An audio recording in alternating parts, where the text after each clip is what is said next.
Fala, meus amigos, sejam bem-vindos ao canal Matrix. Hoje iremos falar da história da deusa Ísis, uma das histórias mais fascinantes e emblemáticas do Antigo Egito. Vamos viajar nessa pequena história.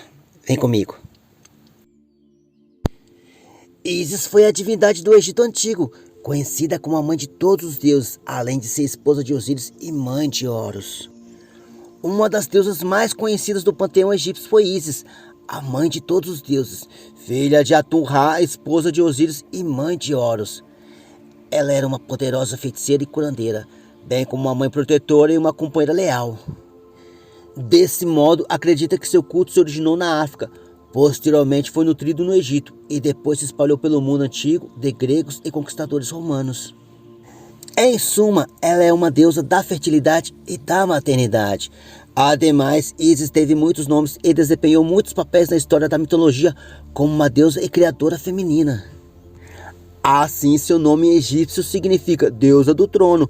Por outro lado, os hieróglifos para seu nome são comumente transcritos como Zes e os egiptólogos pronunciam-no como Sayet, Ist, Eset, Aset ou Ueset. Ísis foi inicialmente uma deusa das trevas, que não tinha tempos dedicados a si, mas cresceu em importância à medida que era a dinastia avançada, até que ela se tornou uma das divindades mais importantes do Antigo Egito. Sua adoração mais tarde se espalhou por todo o Império Romano, e Ísis foi adorada da Inglaterra ao Afeganistão. Até hoje, ela é bastante reverenciada pelos pagãos. Portanto, ela era uma divindade importante em rituais relacionados aos mortos, em cura e ressurreição. Já como mãe, ela foi um modelo para todas as mulheres do Antigo Egito.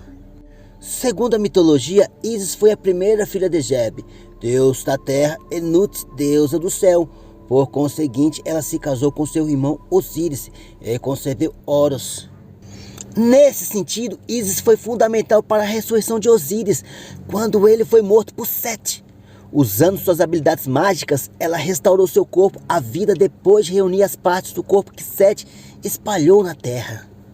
O mito de Ísis, Osíris e Horus se tornou um dos mais importantes e poderosos da mitologia egípcia.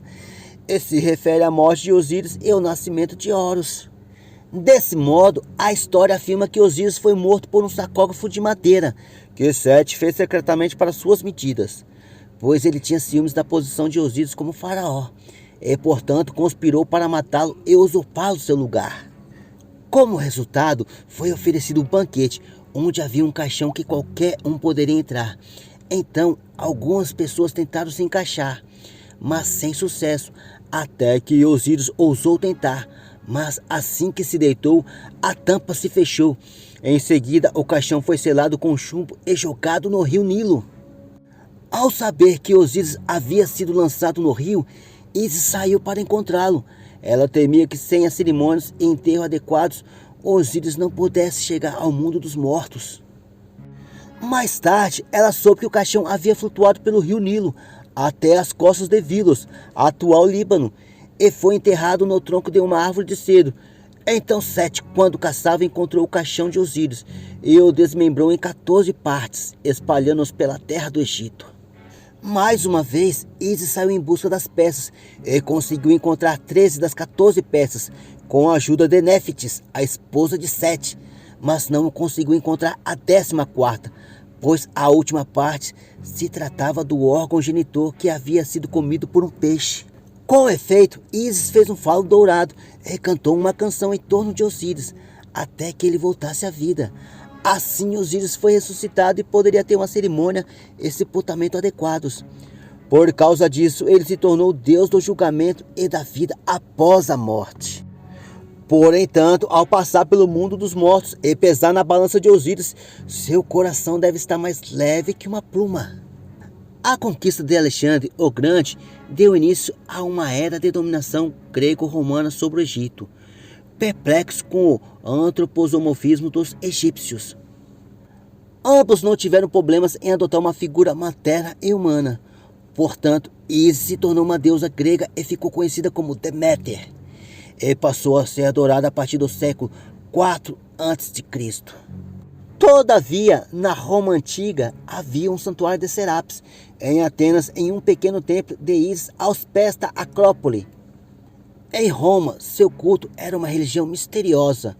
Inclusive, após o episódio de repressão e destruição, os cultos de Is e Serapis foram protegidos pelos imperadores.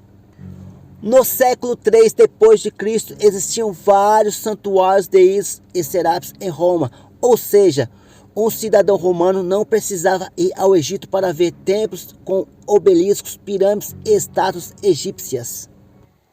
É isso aí, meus amigos. Estão gostando de conhecer um pouquinho das histórias dos deuses do Antigo Egito? A saga continua. Se gostaram, deixe seu like, acione o sininho de notificação, se inscreva no canal, comente, deixe o joinha e fiquem com Deus. Até a próxima!